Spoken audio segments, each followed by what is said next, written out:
আসসালামু আলাইকুম, কেমন আছেন সবাই? ড্রাগন গাছের এই চৈত্র বৈশাখ মাসে রোদ থেকে রক্ষা করার জন্য ডালকে আমরা চায়না কিলে এক ধরনের একটা কেমিক্যাল ব্যবহার করছি।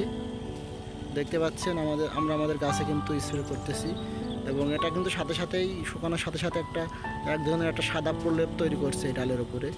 যেহেতু ড্রাগন গাছের এই ডাল এই পাতা হয় না এক্সট্রা কোনো, এই শুধু শুধু আপনার এই কাণ্ডগুলো বা যেটা ডাল বলা হয়, যেটা শুধু একটা আপনার লম্বা আকারে হয় এবং যার কারণে আপনার রোদে পড়ার সম্ভাবনা বেশি থাকে।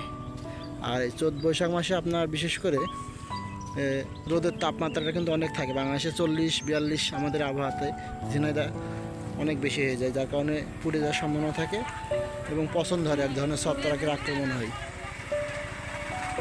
এই যে আমরা সকাল থেকে স্প্রে করতেছি, এদিকের গাছে আমরা কিছুক্ষণ আধা ঘন্টা আগে স্প্রে করেছি, তো ইতিমধ্যেই দেখেন সাদা প্রলেপ তৈরি হয়ে গেছে।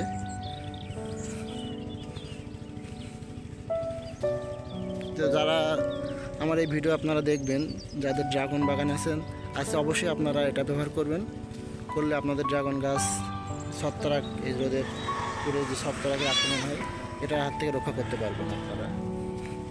তো কৃষি বিষয়ক যে কোনো তথ্য জানতে ও পেতে অবশ্যই আপনারা আমার চ্যানেলকে সাবস্ক্রাইব করবেন এবং লাইক দিবেন, শেয়ার দিবেন, সাথে থাকবেন। এবং যে কোনো পরামর্শ ও তথ্য পেতে আপনারা ডেসক্রিপশনে আমার নাম্বার দেওয়া থাকবে, আপনারা আপনার সাথে যোগাযোগ করতে পারবেন। ধন্যবাদ সবাইকে, আল্লাহ হাফেজ।